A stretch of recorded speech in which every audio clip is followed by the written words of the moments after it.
Hello students, स्वागत है हमारे YouTube channel MAS Jharkhand education में। और आज के इस वीडियो में हम देखने वाले हैं क्लास 11th का जो है आपका इंग्लिश का पेपर को हम लोग देखने वाले हैं। ठीक है, क्लास 11th का इकोनॉमिक्स का पेपर को देखने वाले हैं, जो आपका 26 फरवरी का जो है आपका पेपर है। ठीक है, तो उसमें हम लोग इकोनॉमिक्स के साथ साथ यहाँ पर जो आपका जियोग्राफी है, हिस्ट्री है, वो सारा पेपर को हम लोग देखने वाले हैं। तो जो भी आप लोग को डाउट्स लगेगा, आप लोग एक बार दबा करके कमेंट्स करिए और एक चीज़ें आप लोग कमेंट क्लियर कर दीजिएगा कि इस वीडियो के साथ, ठीक है, आपका 100, ठीक है, 100 प्लस सब्सक्राइबर हमारा चैनल पे हो जाना चाहिए, ताकि हम आप लोगों का लाइव क्लास जो है ना आए का कंटिन्यू कर सके। ठीक है, क्लास 9th का हो या फिर क्लास 8 का हो, तो एक बार आप लोग दबा करके शेयर कर दीजिएगा, ताकि हम आगे की क्लास को कंटिन्यू कर पाएँ। ठीक है, चलिए अब हम लोग आगे देखते हैं। तो यहाँ पे इकोनॉमिक्स में हम लोग जो भी इंपॉर्टेंट क्वेश्चन है, वो सारा इंपॉर्टेंट क्वेश्चन को हम लोग यहाँ पर मेंशन किए हैं, और हर एक क्वेश्चन को हम लोग यहाँ पर टारगेट करके देखेंगे। ठीक है, प्रीवियस ईयर क्वेश्चन है,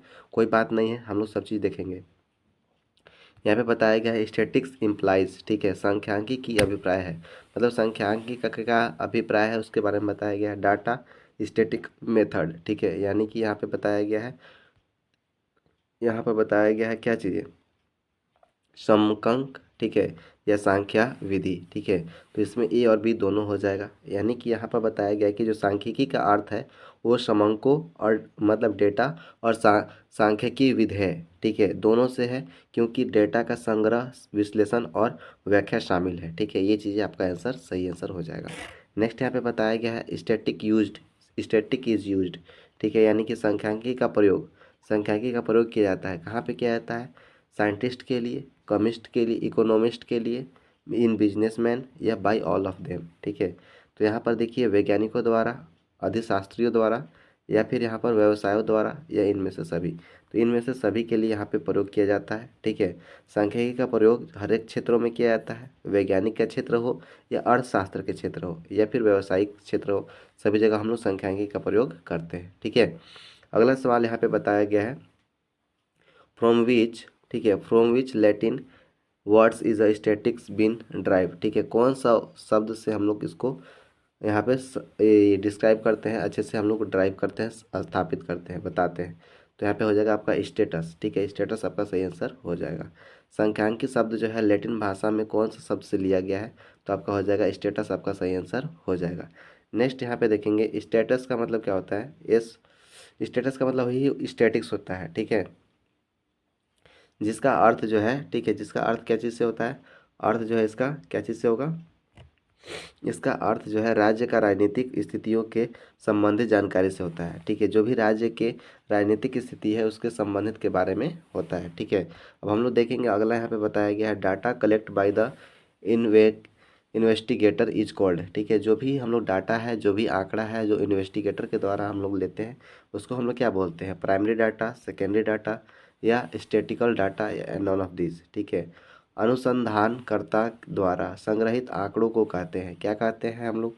तो यहाँ पे देखिए इसको हम लोग बोलते हैं प्राथमिक डाटा कहते हैं, यानी कि प्राथमिक आंकड़े कहते हैं। हिंदी इंग्लिश दोनों में हम आपको बताते चल रहे हैं। द्वितीयक आंकड़े, सांख्यिकी आंकड़े, ये सब आपका जो है गलत है, ये आपका सही आंसर हो जाएगा। ठीक है, नेक्स्ट यहाँ पे बताया गया the word statics is used in. ठीक है, जो वर्ड स्टैटिक्स है वो किसके लिए यूज किया जाता है? ठीक है, सिंगुलर सेंस के लिए, प्लूरल सेंस के लिए। सिंगुलर मतलब कि अकेले के लिए, प्लूरल मतलब दो या दो से अधिक। ठीक है, दो या दो से अधिक, यहाँ पर पता नहीं कितना हो सकता है, इनफाइनाइट हो सकता है। ठीक है, सांख्यिकी शब्दों का प्रयोग किया जाता है एक वचन, बहुवचन, या ए और बी दोनों। तो यहाँ पे ए और बी दोनों आपका सही आंसर हो जाएगा। नेक्स्ट हम लोग देखते हैं, तो यहाँ पर अगला जो है बताया गया है if the populations are the selected units of the studies then it is called. ठीक है, तो यहाँ पे बताया गया है सेम उसी चीज़ को हम लोग यहाँ पर नीचे पढ़ लेते हैं। यदि सामग्री में कुछ चुनी हुई इकाइयों का अध्ययन किया जाता है तो उसे कहते हैं, क्या कहते हैं? पहला प्रत्यक्ष अनुसंधान, या अति दर्शन अनुसंधान, या फिर यहाँ पे और क्या बताया गया है, यहाँ पे देखते हैं संगणना अनुसंधान, या अप्रत्यक्ष सर्वेक्षण। ठीक है, तो इसमें से हम लोग का जो सही आंसर है वो आप लोग एक बार फटाफट कमेंट कर दीजिए। इंग्लिश में क्या बोलते हैं? Direct investigation, sample investigation, census investigation, या इनडायरेक्ट इन्वेस्टिगेशन हम लोग बोलते हैं। ठीक है, तो इसमें से हम लोग का जो सही आंसर है उसको हम लोग अभी बताने वाले हैं। तो इसका जो है आपका सेकेंड नंबर सही हो जाएगा। यहाँ पे प्रति परिदर्शन अनुसंधान यानी कि सैम्पलिंग जो है इन्वेस्टिगेशन उसको हम लोग बोलते हैं। जब भी अगर सामग्री में कुछ चुनी हुई इकाइयों के अध्ययन किया जाता है तो उसको हम लोग क्या बोलते हैं, प्रतिदर्शन अनुसंधान कहते हैं। ठीक है, हम लोग आगे देखेंगे तो अगला यहाँ पे बताया गया है कंसस मेथड इज। ठीक है, कंसस मेथड क्या है, suitable where the units universe are not the homogeneous, suitable where the units of the universe are the homogeneous या इकोनॉमिकल या ऑल ऑफ दिस। ठीक है, तो इसमें से हम लोग को सही आंसर बताना है, तो यहाँ पे हो जाएगा ऑल ऑफ दिस हो जाएगा यहाँ पर। इसको अगर हम लोग हिंदी में पढ़ लेते हैं एक बार, तो बताया गया है संगणन, संगणना विधि है। ठीक है, तो उपयुक्त जहाँ सामग्री की सभी इकाई पर एक रूप हो, या उपयुक्त जहाँ सामग्री की सभी इकाई समरूप हो, या मृत्युय हो, या फिर यहाँ पे इनमें से सभी। तो यहाँ पे हो जाएगा इनमें से सभी, यानी कि डी नंबर आंसर सही हो जाएगा। ठीक है, अगर हम लोग देखेंगे तो यहाँ पे बताया गया है मेथड्स ऑफ इन्वेस्टिगेशंस आर, यानी कि जो अनुसंधान की कितनी विधियां हैं। ठीक है, अनुसंधान की कितनी विधियां हैं, पहला 2, तीसरा 6, ठीक है, दूसरा 4 और यहाँ पे चौथा 7 है। ठीक है, तो इसमें से जो है आपका सही आंसर कितना हो जाएगा, यहाँ पर 2 हो जाएगा। ठीक है, और 2 कौन कौन सा है आप लोग कमेंट करके बताइए, आप लोग पढ़े हैं ना। तो यहाँ पे आपका जो है पहला क्या हो जाएगा, जांच की विधियाँ जो है आपका एक होता है सैम्पलिंग। ठीक है, क्या होता है, सैम्पलिंग हो जाता है। और दूसरा क्या हो जाता है यहाँ पर, कॉन्सस होता है, CONCSUS। ठीक है, कॉन्सस होता है, ये आपका फर्स्ट होता है, आपका सेकेंड होता है। ठीक है, तो पहला पहला को क्या बोलते हैं, संगणना, और दूसरा को प्रतिदर्शन विधि बोलते हैं। ठीक है, तो आप लोग को अच्छे से समझ में आ गया होगा। चलते हैं हम लोग अगले क्वेश्चन की ओर। 9 नंबर क्वेश्चन जो है यहाँ पे बताया गया, according to the tally bar is the symbolize indicate frequency of 5। ठीक है, यहाँ पे इसमें से 5 कौन दर्शाता है, तो देखिए यहाँ पर 1 2 3 4 इस प्रकार से, एक इसको काट दिए तो 5, यानी कि 1 नंबर आपका सही आंसर हो जाएगा। ठीक है, 1 नंबर आपका सही आंसर हो जाएगा। अब हम लोग देखेंगे अगला। अगला जो है यहाँ पर क्या है हमारा, वही सेम है, हिंदी इंग्लिश में है। यहाँ पे बताया गया है when both lower and upper limits is considered such as the series is called. ठीक है, एक सीरीज में अगर हम लोग देखते हैं अपर लिमिट और लोअर लिमिट को, तो उसको हम लोग क्या बोलते हैं, इनकल्सिव सीरीज, इसकल्सिव सीरीज, कंटिन्यूअस सीरीज, या कम्यूटेटिव सीरीज। ठीक है, सेम उसी को हम लोग इंग्लिश में पढ़ लिए थे, तो हिंदी में भी पढ़ना ज़रूरी है, तो हिंदी में भी पढ़ लेते हैं। तो यहाँ पे हिंदी में तो समझ में ही नहीं आ रहा है। ठीक है, बात तो वही है, लेकिन चलिए हम लोग इंग्लिश को ही समझ करके उसका आंसर हम लोग करते हैं। इसका आंसर जो है आपका एक्सकल्सिव सीरीज जो है आपका सही आंसर हो जाएगा। इनकल्सिव सीरीज आपका सही आंसर हो जाएगा। इसको हम लोग बोलते हैं समावेशी श्रेणी, क्या बोलते हैं, समावेशी। ठीक है, समावेशी श्रेणी इसको बोलते हैं, श्रेणी। ठीक है, समावेशी श्रेणी इसको कहते हैं। अगला जो है आपका सवाल जो है यहाँ पर बताया गया है। ठीक है, तो वही अगर हम लोग यहाँ पर देखें तो समावेशी श्रेणी आपका 1 नंबर में दे दिया गया है। अगला हम लोग देखेंगे तो रेंज इज द, ठीक है, रेंज इज द क्या होता है।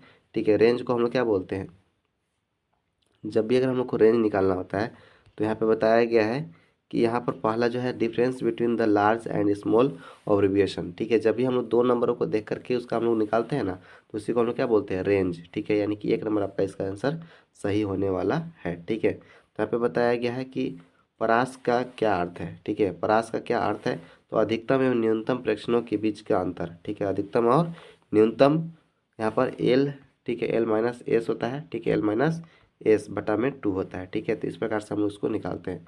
इसी को हम लोग औसत भी बोलते हैं। ठीक ना,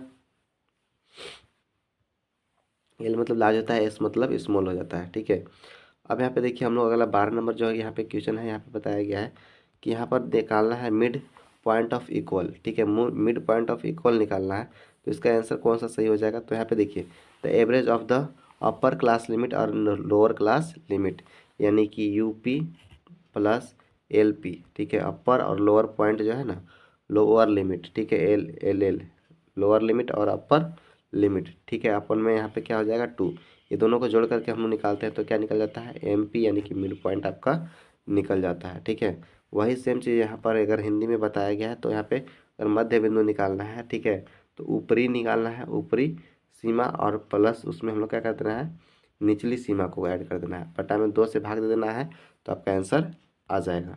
नेक्स्ट यहाँ पे बताया गया 13 नंबर क्वेश्चन, यहाँ पे बताया गया the mind value of 60 and 80 is. ठीक है, तो यहाँ पे कितना आता है, 8 6 14, यानी कि 140 हो जाएगा। इसको 2 से भाग देते हैं तो कितना हो जाएगा, 70, यानी कि आपका D नंबर यहाँ पे चौथा सही आंसर हो जाएगा। ठीक है, नेक्स्ट हम लोग चलते हैं, तो यहाँ पे इसका मध्य बिंदु निकालना है, तो मध्य बिंदु निकालने के लिए आपका 70 आंसर सही हो जाएगा। ठीक है, अगला हम लोग देखते हैं। तो यहाँ पे बताया गया है an older arrangement of data is row in the columns is called. ठीक है, जब हम लोग पुराने समय में, ठीक है, पंक्तियों और स्तंभों के बीच में समापक क्रमबद्ध व्यवस्था कहलाती है। तो क्या कहलाती है, उसके बारे में हम लोग को जानना। तो इसका जो है आपका क्या हो जाएगा, टेबुलेशन आपका सही आंसर हो जाएगा। इसको हम लोग क्या बोलते हैं, इसको हम लोग हिंदी में अगर इसको कहें, ठीक है, पंक्तियों की स्तंभों की संक्रमण क्रमबद्ध व्यवस्था को हम लोग क्या बोलते हैं, सारणी यन बोलते हैं। ठीक है, अगला हम लोग यहाँ पे देखते हैं। तो इसका मिड वैल्यू निकालना है। तो मिड वैल्यू निकालने के लिए क्या करते हैं, दोनों को जोड़ देते हैं, यानी कि 7 जोड़ 5 यानी कि कितना हो जाएगा, 12, यानी कि 120। 120 को 2 से भाग दे देते हैं, यहाँ पर दोनों इसमें एक एक जीरो 2 से भाग देते हैं तो कितना आ जाएगा, 60, यानी कि 60 इसका तीसरा नंबर सही आंसर हो जाएगा। इस प्रकार से आप लोग जो है ना सवाल आप लोग बहुत ही बेहतरीन तरीके से कर पाएंगे और धुआं धुआं बोर्ड एग्जाम में कर पाएंगे। और इसी प्रकार से और भी तैयारी करना चाहते हैं तो एक बार फटाफट से आप लोग देखते हैं कि झारखंड के बच्चों में कितना दम है। तो दम को लगा करके पूरे चैनल को हमारा जो है ना कम से कम 100 सब्सक्राइबर पार कर दीजिए, तभी तो पता चलेगा ना कि हाँ हमारे चैनल से जैक बोर्ड के भी बच्चे लोग पढ़ते हैं। ठीक है, अब चलिए यहाँ पे अगला जो है आपका क्वेश्चन जो है यहाँ पे बताया गया है, a graph of the commutative distributive function is known as. ठीक है, तो यहाँ पे ओगिव है, बार डायग्राम है, हिस्टोग्राम है, या पाई डायग्राम है। ठीक है, तो इसका अगर हम लोग देखें तो इसका आंसर क्या हो जाएगा आपका, तो इसका हो जाएगा आपका ओबी क्यू। ठीक है, ओबी क्यू हो जाएगा। इसको हम लोग ओगिव है, ओगिव को क्या बोलते हैं, त्वरण चित्र बोलते हैं। क्या बोलते हैं इसको हम लोग, त्वरण चित्र। वह ग्राफ जिसमें संचित्र आवृत्ति को दर्शाते हैं, ठीक है, उसको हम लोग क्या बोलते हैं, त्वरण चित्र कहते हैं ना, त्वरण चित्र कहते हैं। आगे हम लोग देखेंगे यहाँ पे बताया गया बार डायग्राम इज। बार डायग्राम क्या होता है, बार डायग्राम को हम लोग क्या बोलते हैं, दंड आरेख बोलते हैं। तो दंड आरेख क्या है, एक विमीय आरेख है। क्या है, वन डायमेंशनल डायग्राम है, एक विमीय आरेख है। ठीक है, इसको हम लोग क्या बोलते हैं, वन डायमेंशनल डायग्राम, यानी कि इसका 1 नंबर आपका सही आंसर हो जाएगा। ठीक है, नेक्स्ट हम लोग देखते हैं अगला यहाँ पर क्वेश्चन जो है। तो यहाँ पे बताया गया the objective of the diagrams is a respective is a data. ठीक है, तो यहाँ पे इसका जो है हम लोग आंसर देखेंगे। तो यहाँ पे क्या है, समराइजेशंस, प्रेजेंटेशंस, कंडेंसेशन या नन ऑफ दिस। ठीक है, तो इसका जो है हम लोग का कौन सा सही आंसर होगा, तो इसका अगर हम लोग देखें तो इसका जो है आपका क्या हो जाएगा, प्रेजेंटेशन आपका सही आंसर हो जाएगा। आंकड़ों के चित्रण निरूपण के उद्देश्य को हम लोग क्या बोलते हैं, प्रस्तुतिकरण कहते हैं। ठीक है, नेक्स्ट हमारा जो है अगला प्रश्न जो है यहाँ पर दिखेंगे। तो यहाँ पे जो है आपको बताया गया है कि द टोटल एंगल, ठीक है, the total angle of the centre is the pi diagram. ठीक है, यहाँ से अगर हम लोग कोई भी चीज़ अगर से पूरा गोला घुमा देंगे तो ये कितना डिग्री का बन जाता है, तो आपका 360 डिग्री का बन जाता है। ठीक है, तो आपका यहाँ पे सेकंड नंबर सही आंसर हो जाएगा। यहाँ पे बताया गया एक पाई आरेख में केंद्र पर कुल कुल कोणों होते हैं, तो आपका हो जाएगा 360 डिग्री। अगला यहाँ पे बताया गया the basics of the location is a median is. ठीक है, तो यहाँ पे अगर हम लोग 20 का देखें तो 20 का आपका जो है सही आंसर कौन सा हो जाएगा, ओ भी कर्व जो है आपका सही आंसर हो जाएगा। माध्यक की गणना के आधार पर ओजावन वक्र जो है आपका यहाँ पर सही आंसर हो जाता है, ओजा ईव। ठीक है, ओजाइव वर्क जो है वक्र है जो है आपका सही आंसर हो जाएगा। Agriculture activity are related to which sector. तो यहाँ पे एग्रीकल्चर जो है एक्टिविटी जो है खेती बाड़ी है वो किसी से संबंधित है, तो आपका प्राथमिक क्रिया से संबंधित है। ठीक है, प्राथमिक क्रिया को हम लोग क्या बोलते हैं, एग्रीकल्चर। ठीक है, कृषि क्रियाएं किस क्षेत्र से संबंधित है, तो आपका हो जाएगा यहाँ पर प्राथमिक क्षेत्र से। ठीक है, आगे हम लोग देखेंगे तो अगला प्रश्न जो है यहाँ पर आपके स्क्रीन के ऊपर में है। तो यहाँ पे बताया गया है इंडिया गोट इंडिपेंडेंस और, यानी कि भारत को स्वतंत्रता कब मिली, तो 15 अगस्त 1947 आपका सही आंसर हो जाएगा। ठीक है, लेकिन 26 जनवरी 1950 को क्या हुआ था, तो हमारा जो है देश क्या हो गया था, गणतंत्र हो गया था। क्या हो गया, गणतंत्र हो गया था। ठीक है, गणतंत्र दिवस हम लोग मनाते हैं। ठीक है, 2 अक्टूबर को हम लोग क्या मनाते हैं, 2 अक्टूबर को हम लोग गांधी जयंती मनाते हैं, गांधी जयंती मनाते हैं, लेकिन 1942 में नहीं। ठीक है, अगला यहाँ पे जो है हम लोग अगला क्वेश्चन को देखेंगे। तो यहाँ पे अगला क्वेश्चन जो है हमारा इसके स्क्रीन के सामने है। तो when was the first data census collected to the British India, यानी कि अंग्रेज का जो सरकार था वो सबसे पहले जो है ना कब ये चीज़ को यहाँ पर ये हेल्ड किया था। तो अगर इसको हम लोग देखेंगे तो इसमें कौन सा आंसर सही होगा। पहला जो है यहाँ पे बताया गया 1831, 1881, 1882, 1882, 1982 और 1902। तो इसमें से आपका सही आंसर कौन सा होगा। ब्रिटिश काल में भारत की प्रथम जनगणना कब संपन्न हुई। ठीक है, जनगणना कब संपन्न हुई, तो इसके बारे में हम लोग को बताना है। तो चलिए इसका हम लोग आंसर क्लियर करते हैं। तो अगर हम लोग देखेंगे तो यहाँ पे अगला क्वेश्चन का जो है आपका आंसर क्या हो जाएगा, 1881 आपका सही आंसर हो जाएगा। ब्रिटिश काल में प्रथम जनगणना कब संपन्न हुआ, तो 1881 जो है इसका सही आंसर हो जाएगा। अब हम लोग चलते हैं, तो यहाँ पे देखिए अगला प्रश्न जो है हमारा प्रश्न जो है उसको देखेंगे, तो यहाँ पे जो है अगला प्रश्न यहाँ पे बताया गया है, which years to regarded to the year of the great divide. ठीक है, ग्रेट डिवाइड यानी कि यहाँ पर अगर हम उसको आंसर में अगर यहाँ पे देखेंगे तो किस वर्ष महाविभाजन का वर्ष कहते हैं। ठीक है, कौन सा वर्ष को हम लोग महाविभाजन का वर्ष कहते हैं, तो 1921 1919 को हम लोग महाविभाजन विभाजन का समय कहते हैं, वर्ष कहते हैं। ठीक है, आगे यहाँ पे बताया गया Suez canal was opened in the transport in. ठीक है, स्विज कैनल को कब यहाँ पे ओपन किया गया था, तो यहाँ पे हो जाएगा 1869 ईस्वी आपका सही आंसर हो जाएगा। 1869 ईस्वी जो है आपका सही आंसर हो जाएगा। ठीक है, कैसे यहाँ पे बताया गया है, स्वेज नहर को परिवहन के लिए खोला गया था, कब खोला गया था, तो 1869 ईस्वी में खोला गया था। अगला यहाँ पे बताया गया है, what was the duration of the Indian second plan. ठीक है, सेकेंड इंडियन प्लान का यहाँ पे कौन सा यहाँ पर हो जाएगा, तो यहाँ पे हो जाएगा 1956 से 1961 आपका सही आंसर हो जाएगा। 25-26 तक अगर हम लोग 27 नंबर देखेंगे तो 27 नंबर का क्वेश्चन जो है यहाँ पर मतलब 26 का यहाँ पे सेम टू सेम वही दूसरी योजना का अवधि क्या है, तो यहाँ पे 26 से 61 आपका सही आंसर हो जाएगा। नेक्स्ट यहाँ पे बताया गया है, when was NITI Aayog constituted. ठीक है, नीति आयोग जो है वो कब बनता है, उसके बारे में हम लोग को जानना अति आवश्यक है।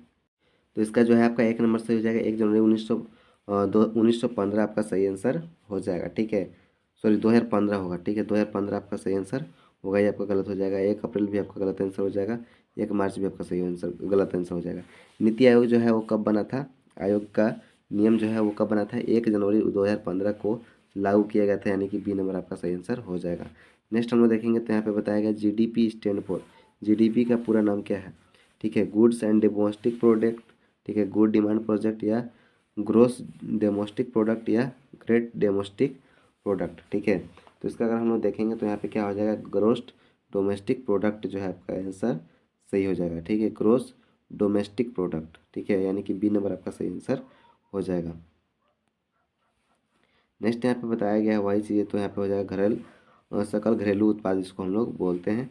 यहाँ पर नेक्स्ट यहाँ पे क्वेश्चन बताया गया है, who is the father of the green revolution. Green revolution का पिता किसे हम लोग कहते हैं। ठीक है, तो ग्रीन रिवॉल्यूशन का यहाँ पे बोलते हैं एस स्वामी विश्वनाथन। ठीक है, यानी कि आपका MS जो है स्वामी विश्वनाथन जो आपका सही आंसर हो जाएगा। ठीक है, हरित क्रांति का कौन जनक है, जनक कौन है, तो यहाँ पर S विश्वनाथन स्वामीनाथन जो है आपका सही आंसर हो जाएगा। The statement agricultures is a soul of India was given by. ठीक है, यानी कि जो यहाँ पर स्टेटमेंट जो बताया गया है कि जो इंडिया है, ठीक है, वो एक खेती बाड़ी का एक आत्मा है, तो उसका सही आंसर कौन सा इसमें से हो जाएगा, तो यहाँ पे हो जाएगा आपका महात्मा गांधी, यानी कि चौथा नंबर सही आंसर हो जाएगा। ठीक है, यही बोले थे, ठीक ना। और यहाँ पे अगला हम लोग देखेंगे तो यहाँ पे क्या बताया गया है, किस वर्ष की आत्मा यह कह दिया गया था। ठीक है, तो यहाँ पे अगर हम लोग देखेंगे तो इसमें जो है कौन सा इसका सही आंसर हो जाएगा, तो इसका हो जाएगा आपका इंदिरा गांधी, सॉरी महात्मा गांधी। ठीक है, महात्मा गांधी यानी कि चौथा नंबर सही आंसर हो जाएगा। ठीक है, अब हम लोग आगे देखेंगे तो यहाँ पे जो है 31 नंबर ऑर्गेनिक फार्मिंग इज। ठीक है, फार्मिंग यानी कि खेती बाड़ी जो है वो भी ज़रूरी है, तो यहाँ पे सस्टेनेबल, केमिस्टेबल, A और B या इनमें से कोई नहीं। तो ठीक है, इसका हम लोग अगर आंसर देखते हैं तो इसका आंसर जो है आपका कौन सा सही होगा उसको हम लोग एक्सप्लेन करते हैं। तो इसका जो है आपका 1 नंबर सही हो जाएगा, सस्टेनेबल आपका सही आंसर हो जाएगा। ऑर्गेनिक फार्मिंग की क्या होता है, धारणा है। ठीक है, क्या है, एक आपका धारणीय है। ठीक है, और यहाँ पे रासायनिक है, यहाँ पे A और B दोनों। तो इस प्रकार से जब भी अगर आपको आंसर देगा तो यहाँ पे इसमें से 1 नंबर यहाँ पर अभी हम लोग मार दिए हैं। ठीक है, जो हमारा सही लगा। ठीक है, अगला हम लोग देखेंगे तो यहाँ पे बताया गया है कि who gave the slogans to green revolution. ठीक है, ये जो है स्लोगन जो है नारा कौन दिया था, तो ये हो जाएगा आपका APJ अब्दुल कलाम आपका सही आंसर हो जाएगा। नेक्स्ट यहाँ पे बताया गया है दूसरी क्रांति, दूसरी हरित क्रांति का नाम नारा किसने दिया। ठीक है, दूसरी हरित क्रांति का जो नारा है वो कौन दिया था, तो यहाँ पे हो जाएगा APJ अब्दुल कलाम। ठीक है, APJ अब्दुल कलाम आपका सही आंसर हो जाएगा। नेक्स्ट हम लोग यहाँ पे देखेंगे तो यहाँ पे क्या बताया गया है, चिपको मूवमेंट वाज स्टार्टेड बाय। ठीक है, चिपको मूवमेंट कहाँ पर शुरुआत हुआ था, तो यहाँ पे क्या आता है, बुंदरलाल बहुगुणा। ठीक है, या जाकिर हुसैन या इंदिरा गांधी या रीता बेंगुलना, यानी कि इसमें से कौन सा इसका सही आंसर हो जाएगा, तो सुंदरलाल बहुगुणा जो है आपका सही आंसर हो जाएगा, यानी कि 33 का ए नंबर आपका सही आंसर हो जाएगा। ठीक है, अब हम लोग देखते हैं 34 नंबर क्वेश्चन को। यहाँ पे क्या हो जाएगा, 34 नंबर क्वेश्चन के यहाँ पे बताया गया है। ठीक है, सेम वही चीज़ें बताया गया है। चिपको आंदोलन की शुरुआत किसने किया था, तो यहाँ पे हो जाएगा सुंदरलाल बहुगुनी। ठीक है, अगला क्वेश्चन था Indian first iron steel Indian establish in the year. ठीक है, कौन सा साल यहाँ पर यहाँ पे लगाया गया था, तो हो जाएगा आपका 1907। 34 का 35 नंबर देखेंगे तो यहाँ पे बताया गया है भारत में सर्वप्रथम आयरन एवं स्टील कंपनी की स्थापना कहाँ हुई। ठीक है, कहाँ हुई थी, सबसे पहले जो है ये पूछा गया है। ठीक है, तो चलिए इसका भी हम लोग आंसर फटाक से दे देते हैं। तो इसका जो है आपका एक नंबर से हो जाएगा, 1907 आपका सही आंसर हो जाएगा।